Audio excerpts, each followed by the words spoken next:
अजीज़ान ग्रामी, खुदावंद यस्सु मसीह के उत्तम और पाक पुरजलाल बाकमाल और बेमिसाल नाम में खुदा का खादिम फरियाद गिल आपकी खिदमत में सलाम पेश करता है। आप सब जानते हैं, इस बात से वाकिफ़ हैं कि हम बिदात, गलत तालीमात, कलाम मुक़द्दस के जो मुखालफीन हैं उन पर, मुखालफ मसीह पर, और जितने भी कलाम से हट कर बात करते हैं या कलाम करते हैं उनके ताल्लुक से आपको अवेयर करते रहते हैं, बताते रहते हैं। और ये कोई आम ड्यूटी नहीं है, ये कोई आम काम नहीं है, ये बहुत ख़ास काम है, क्योंकि बड़े सारे नामी ग्रामी लोग जिनसे आप बड़ा प्यार करते हैं, मोहब्बत करते हैं, वो भी इन चीज़ों को नहीं गौर करते। बड़े बड़े प्रस्तार जिन्होंने जनाब तुसी कन्वेंशनां ते बुलाते जे, प्रोग्रामां च बुलाते जे, उन्होंने जिथे मर्जी पैसे दे के बुला लो, किसी का भी नाम ले लो तुसी। मैं नहीं कहता किसी नूं तुसीं छड्ड दो, किसी का भी नाम ले लो। बुलान तो मुराद ये आ कि ऐसे चर्च च भी बुला लो उन्होंने जिथे उन्होंने ये ईमान है कि यस्सु खुदा का बेटा नहीं है। ऐसे चर्च उन्होंने बुला लो जिन्हों का ये ईमान है जनाब कि सिर्फ असियों ईमानदार, होर कोई है कोई नहीं है। या कोई ऐसा बंदा उन्होंने बुला ले जिहड़ा कहंदा जी अखीर जमाने के ईमानदार ही असी हाँ। या कोई ऐसा बंदा उन्होंने बुला ले जिहड़ा कहंदा जी सिर्फ यहोवा ही यहोवा है, मसीह है ही कुछ नहीं है, या उहदी उलूहियत इतराज़ है। यानी कि ऐसे ऐसे बिदती लोग जिहड़े ने मौजूद ने, जिहड़े खुदा दे कलाम ते अमल नहीं कर रहे। अगर तुसीं उन्होंने भी वेखो, पाकिस्तान का कोई वर्शिपर बीबी या बंदा कढ लो, अगर वो जनाब उन्होंने बुलान, पैसे ठीक ठाक देंदे ने, वो देन तो वो जाणगे, उत्थे जाके कहणगे लग गया तख्त खुदा दा है। यह हाल जे जनाब, पैसा, शोहरत। पिछले दिनों च नामी ग्रामी मैं परस्तार उन्होंने वेख्या, वो भी जनाब ऐसे ही एक चर्च च जाके तख्त ला रहे हैं। वो तख्त जनाब हर जगह ते लग जाता है। जेड़े बंदे दी तालीम ही खुदा दे कलाम दे खिलाफ है, तुसी उत्थे तख्त नहीं ला रहे, अपने पैसे वाली जनाब हुनर अपना बहा रहे जे। और जनाब अज असी तुहानू खास गल एक दसन लगे हाँ। चंद माह पहले, मैनू लगता कुछ 7-8 माह हो गए होंगे, घट्टो घट्ट शायद ज़्यादा ही हो गए होना, कसूर दे एक इलाके च झरना निकल आया सिर चों।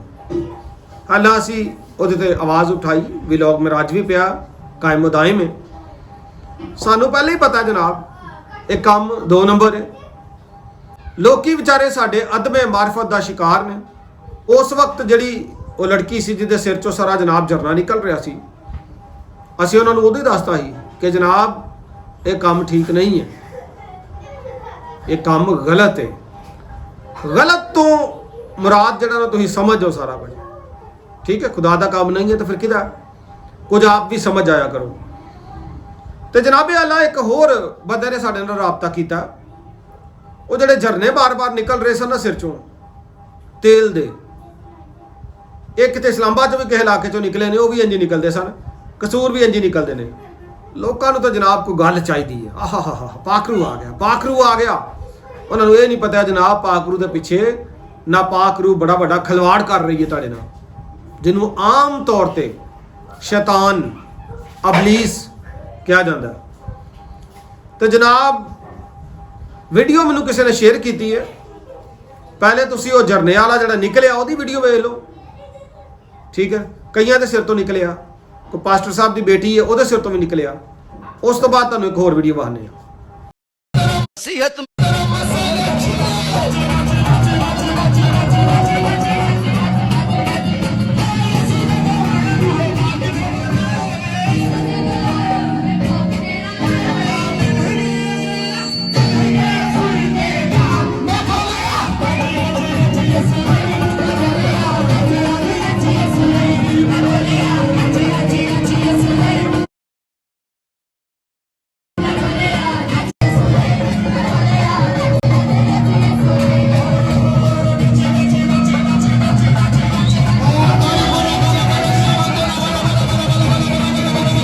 तुसी जनाब पहले वाली वीडियोज़ वेख लिया ने। हुण तुसी वेखो जनाब के जिहड़ा झरना सी वो किंज निकल रहा है। यह वीडियो किसी ने खुफिया बनाई है। यह बच्ची है अंदर जा रही है, तेल सिर ते पा रही है, तुसी वेखो इन्हूं।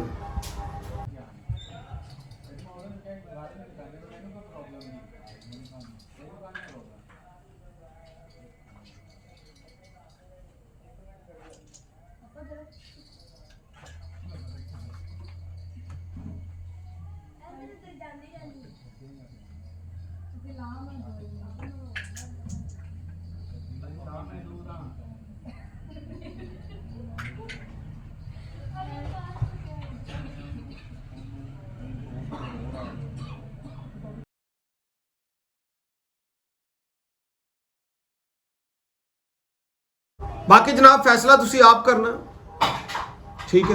खुदा दे कलाम दे पीछे चलना, गलत तालीमात दे पीछे चलना, गलत तौर तरीके दे पीछे चलना, फैसला तुहाडा अपना है। 8वां पहले ये बच्ची दे वालदैन नूं मेरी गल बड़ी बुरी लगी सी जदों मैं कहा सी ये गलत है, ਇਹਦਾ ਟੈਸਟ ਕਰਵਾ ਲਓ, ਇਹ ਤੁਹਾਡੇ ਇਲਾਕੇ ਦਾ ਤੇਲ ਜੇ, ਕੋਲੂ ਦਾ ਜਾਂ ਲਾਗੇ ਦੀ ਦੁਕਾਨ ਦਾ, ਕਰਵਾ ਲਓ ਟੈਸਟ ਇਹਦਾ, ਅੱਜ ਵੀ ਕਰਵਾ ਲਓ। ਉਸ ਟਾਈਮ ਇਹਦੇ ਵਾਲਦਾਂ ਨੂੰ ਬੁਰਾ ਲੱਗਾ, ਲੇਕਿਨ ਜਦੋਂ ਪਤਾ ਚੱਲ ਗਿਆ ਕਿ ਜਨਾਬ ਸਾਡੀ ਬੱਚੀ ਤੇ ਹੁਣ ਬਦਰੂਆਂ ਦਾ ਅਸਰ ਹੋ ਰਿਹਾ, ਸਾਡੀ ਬੱਚੀ ਸਾਡੇ ਕੰਟਰੋਲ ਚੋਂ ਨਹੀਂ ਰਹੀ, ਹੁਣ ਪਾਸਟਰ ਦਾ ਕੰਟਰੋਲ ਹੈ ਤੇ ਬਦਰੂਆਂ ਦਾ ਕੰਟਰੋਲ ਹੈ, ਸਮਝ ਰਹੇ ਹੋ। ਤੇ ਹੁਣ ਜਨਾਬ ਉਹਨਾਂ ਦਾ ਤੌਰ ਤਰੀਕਾ ਫਰਕ ਹੈ। लिहाजा मेरी दरखास्त है कि कलीसिया कलाम दी कसोटी ते खादमीन नूं परखे और चर्च का इंतखाब बड़ा सोच समझ के करो। कई ऐसे लोग ने एट है पैंदे ने दरवाजे ते चर्च है। एक बंदे ने कहा जी हुण तो बड़ा खुश ही ने घर किते बनाया जी दरवाजे ते ही चर्च है। 4 साल बाद पता लगा जी उन्हें तो 2 तस्वीरां लाइया, एक ब्रैनम जिहा कोई नबी है झूठा ਉਹਦੀ तस्वीर लाई है। मैनू फोन किया, मैं कहा ये नालों सिर च खे पा लो ठीक है, ये चर्च जान नालों। लिहाजा दूर भी जाना पे तो जाओ, सोच समझ के चर्च का इंतखाब करो, खुदा के कलाम नूं पढ़ो, खुदा के कलाम नूं सुनो और ये चो बरकत हासिल करो। खुदा कलीसिया पाकिस्तान नूं बरकत दे और अदमे मार्फत तो अरूजे मार्फत अल जान दा फजल अता फरमाए। Thank you so much.